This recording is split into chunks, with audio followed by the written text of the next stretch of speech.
Whilst we're waiting for everybody, I'm just going to introduce myself. My name is Rachel and I work for ThoughtBox, and I'm here today to start off our new series of thoughtful tales.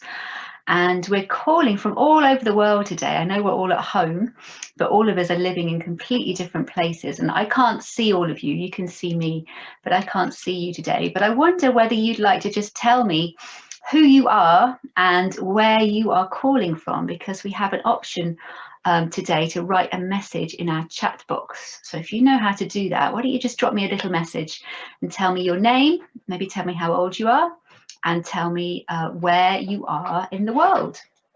So I'll start us off. I'm Rachel, and I'm calling today from Devon. I live in a little place called Totnes in Devon. We've got Max and Zach, who are from London. Max age 5, Zach age 3. We've got Olivia, who is 6 in Cranley. Welcome, Olivia. It's lovely to see you. Who else have we got? We've got Blake. Oh, I can't keep up with you all now. We've got Blake and Finn. We've got Asha from London. We've got Bo in Birmingham. We've got Rianne, who is from Buckfastleigh. Who else have we got? Forgive me if I don't see you all, because you're all pouring in now.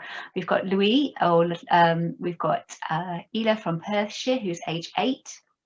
Wonderful to see you all here. I hope you're sitting comfortably. We're going to start the story in a few minutes. We've got Daisy and Matilda. We've got Daisy, who's 5, Matilda, who's 3, from Cornwall. Gosh, we're all over the country so far. I wonder if we've got anybody who's calling from not in the UK. Some of the schools we work with are all over the world, so we never know who's coming to our events. It's always exciting to meet people from all over the world. Let's see who else we've got. We've got Madison. Hi, Madison from Birmingham. We've got 4 people with Rebecca, age 10, 9, 9 and 5, all in Birmingham. Lovely to see you. Okay, so today's story, I'm not going to start yet. I'm just going to wait a few more minutes. Today's story is all about our friend Grasshopper. Now, we've got lots of different stories with some of our animal friends, and all of our stories are about some of the things that we might be experiencing in our own lives. And today's story, we thought we would tell you a story a little bit about happiness, because whilst we're all spending a lot of time at home because of the virus, some of us start to feel a little bit grumpy sometimes, and some of you might be really loving being at home, but some of you might be being a bit fed up that you're not at school with your friends. And so we thought we'd tell you a story today all about happiness and the day that Grasshopper didn't feel so happy and what she did to feel a little bit happier with herself. So I'm just going to wait one more minute before we start, and then I'm going to introduce you to Grasshopper and start our story for this afternoon. And we're going to be telling you a story every week at 4 o'clock on a Wednesday afternoon, and we're going to be doing that all the way through through lockdown whilst the schools are closed. So I do hope you can join us every week, and I'll be sharing a link with you next at the end of this session so that you can join for next time. So those of you who are just joining, we'd love to hear who you are and where you're calling from. So if you want to just put us a message into the chat so I can say hello before we start. And then we're going to get going with this week's story. Now, when we do story time with ThoughtBox, I'm actually going to share the story with you. So if you wanted to, you can read along, but also you might like doing what I love doing when I hear stories, which is closing my eyes and just listening to the story. In that way, I can use my imagination and create the characters myself. So you can decide whether you want to look at the screen and follow the story or keep your eyes closed and just listen along. So welcome, Joshua. We've got Joshua and we've got Asha from London. Really lovely to see you here. And I very much look forward to getting started with our story. So I think we're coming up to 4 o'clock. Yes, we are. So we might have some people joining us late, but because you've got all came here nicely on time, I think we're going to start promptly today. So I'm going to just share my screen, and then hopefully you should be able to see a picture of Grasshopper, who is our character for today. So the story is called Grasshopper's Lost Hop. So settle down and make sure you're sitting comfortably, and I'm going to begin. Okay. One morning, Grasshopper woke up feeling rather strange. Something just didn't feel right. The sun was shining, the birds were singing, and everything seemed to be in the same place that it was when she went to sleep. and yet she was feeling really rather peculiar. She tried to hop out of her bed like she did every morning, but instead of doing a triple boing somersault on the carpet, which was her favourite thing to do when she woke up, she instead tumbled out of bed and landed with a crash bang wallop onto the floor. Confused and a little bit dazed, poor Grasshopper tried to bounce back up, but she soon realised to her dismay that she couldn't. She'd lost her hop. At that moment, she heard a knock, knock, knock on the door. It was her friend Seagull who was coming round for pancakes. Grasshopper wriggled her way over to the door and opened the door to let Seagull in. "Morning, Grasshopper," said Seagull cheerfully. "Isn't it a wonderful morning?" "Not for me," said Grasshopper rather glumly. Seagull noticed that his friend was not her usual hoppy self and had a rather sad look on her face. "What's the matter?" Seagull asked. "I've lost my hop," exclaimed Grasshopper with tears in her eyes. "When I went to bed last night, I was feeling bouncy and happy and everything was fine. And then when I woke up this morning, my tummy felt sort of funny and my legs felt rather wobbly. And I have a very strange feeling in my eyes that just makes me want to cry. I just don't know what's the matter." "Oh dear," said Seagull, giving Grasshopper a big hug. "It sounds like you've got the glumps." "The glumps?" said Grasshopper anxiously. "What on earth are the glumps?" They're quite hard to describe, really," said Seagull, sitting himself on the sofa whilst Grasshopper crawled up onto her favourite rocking chair. "The glumps are just a feeling that you get when you're not feeling very hoppy. Sometimes the glumps make you feel a little bit sad, sometimes a little bit grumpy or lonely, and sometimes they might want to make you cry. Sometimes you can get the glumps and not even know why." "Have you had the glumps before, Seagull?" said Grasshopper curiously. "Oh yes," said Seagull reassuringly. "All of us get the glumps at some point. Sometimes they're worse than others, and it seems you might have quite a big dose right now if they've made you lose your hop. But you'll find it again soon. Don't you worry, Grasshopper." "Is there something I can do to get rid of the glumps?" asked Grasshopper, looking really rather glum. "I'd like to get my hop back if I can." And she flopped sadly onto the floor, pulling out her spotted handkerchief, blowing her nose very loudly and dabbing her eyes. She really was feeling very glumpy indeed. "Don't worry, dear friend," said Seagull, standing up from his chair. "There is a way to get rid of the glumps and find your hop. All you need to do is clang. I'm pretty sure that if we clang today, we'll have you hopping again in no time." Seagull seemed to be talking nonsense, but he said it with such confidence that Grasshopper immediately perked up. "That's good to hear," said Grasshopper, looking much chirpier, but feeling very confused, as she had no idea what Seagull was talking about. "I'll try anything to get my hop back. When do we begin?" "Firstly, dear Grasshopper, we need to go and find some friends. Let's go for a walk and see who we might find." They headed out into the grey, misty morning. Grasshopper was very slow indeed, as she could no longer hop in her usual springy way, but Seagull didn't mind. "Take your time," said Seagull patiently. "We're in no hurry. Sometimes it's good to go slow." And he slowed himself right down to amble along at Grasshopper's rather gloomy pace. After a while, they reached the riverbank near Otter's house.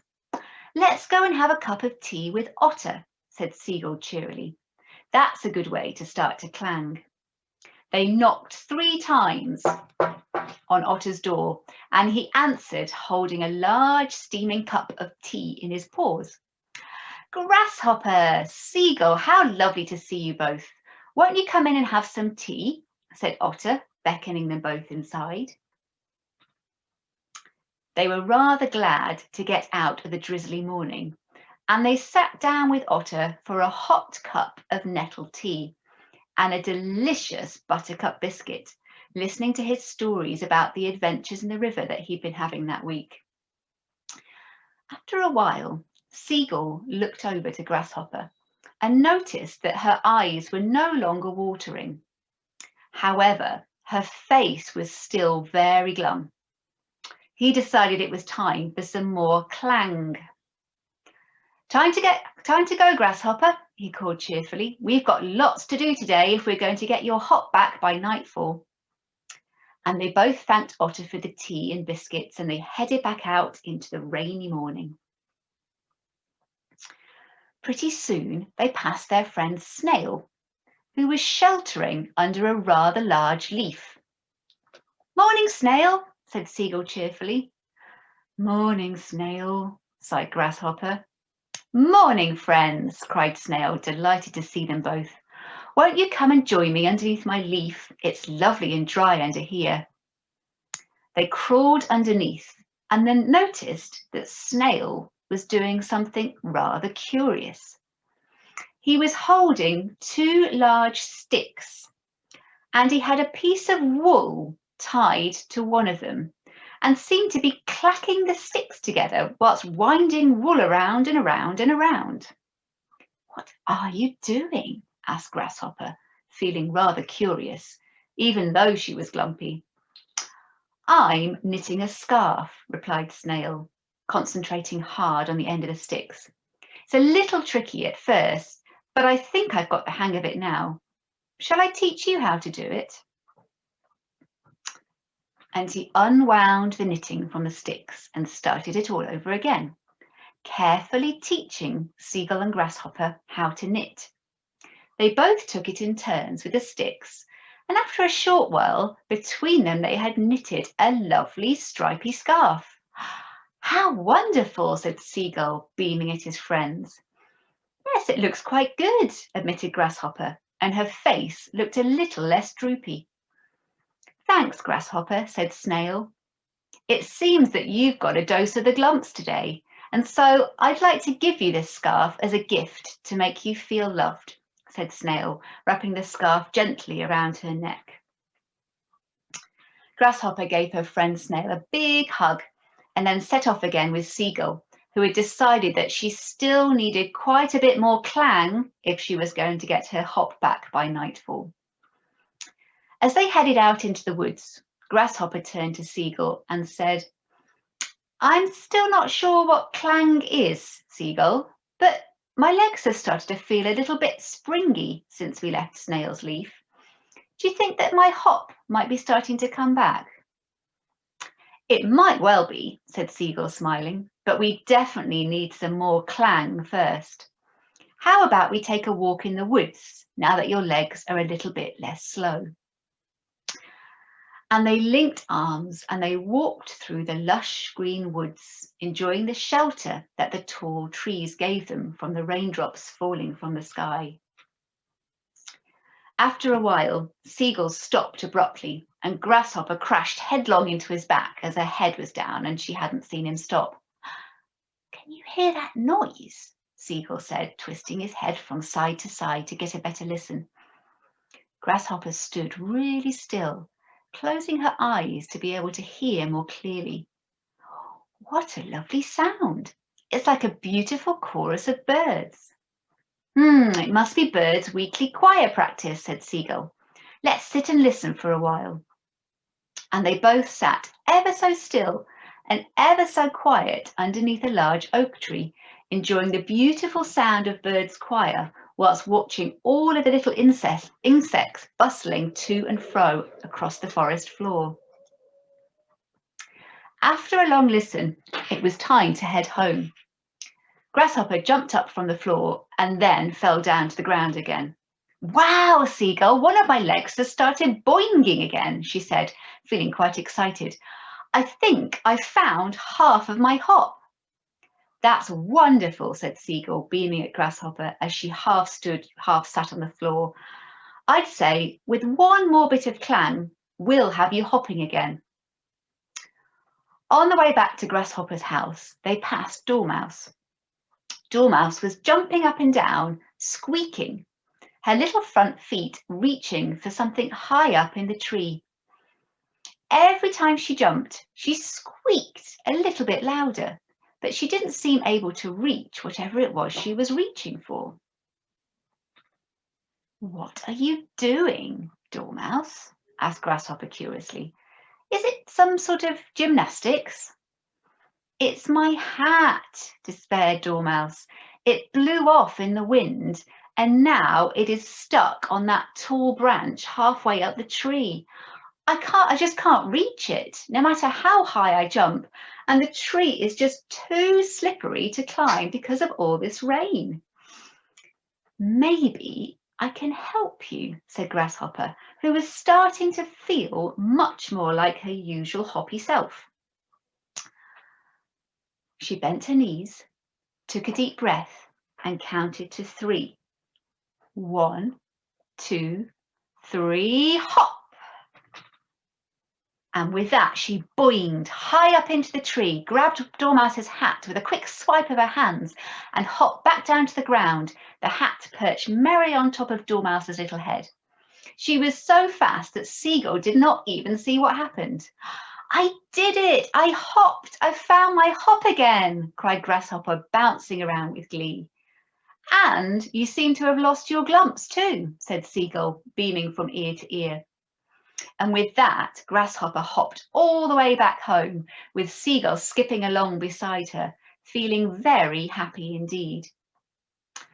When they were back home, it was finally time to enjoy their breakfast, even though it was now supper time.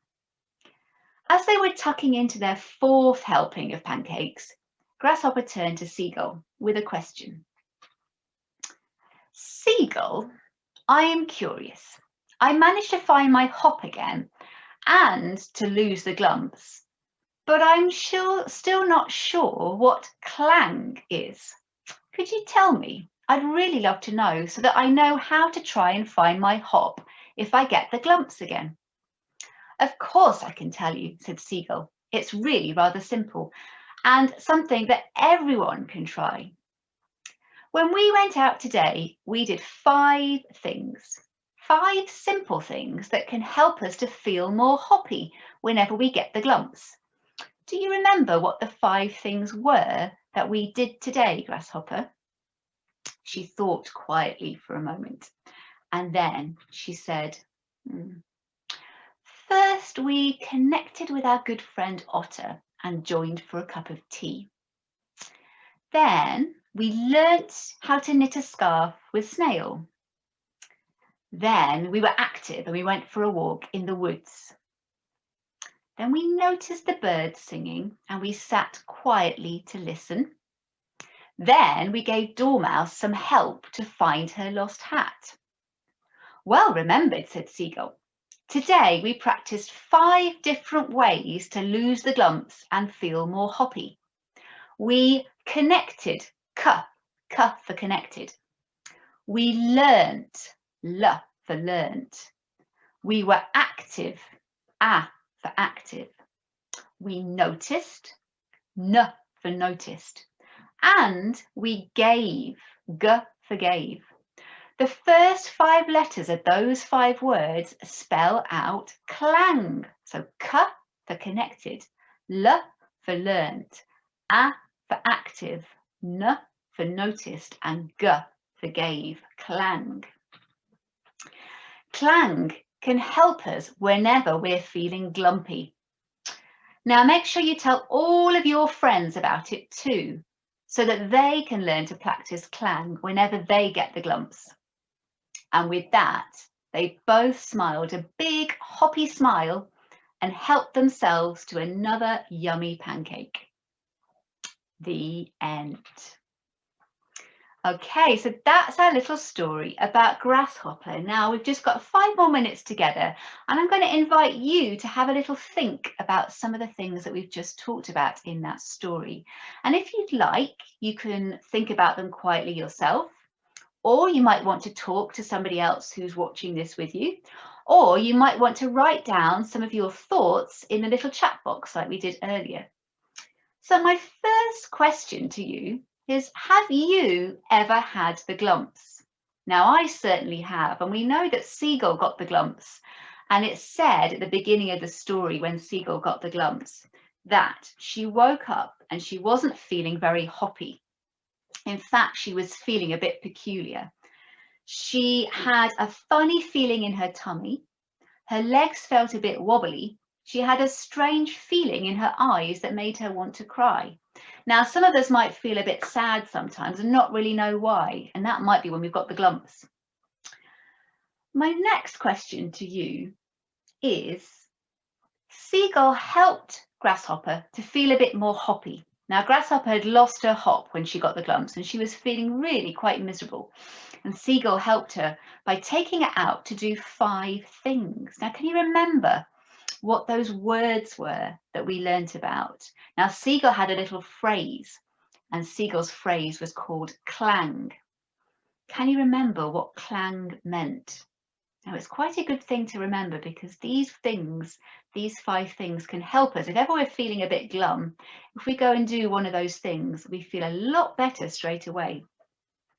Now, I will help you if you can't remember. Clang stood for connected. So when we feel connected, we might go and meet somebody or talk to somebody or play with a brother and sister or a friend, or even go and have a chat with mum or dad, or even our dog or our goldfish. But when we connect with somebody else, we feel much better. We're not on our own anymore. So stands for connected. The L for clang stands for learnt. Now, lots of us will be having homeschool at the minute and learning lots of things every day, but we don't just learn when we go to school. We can learn all sorts of things all the time.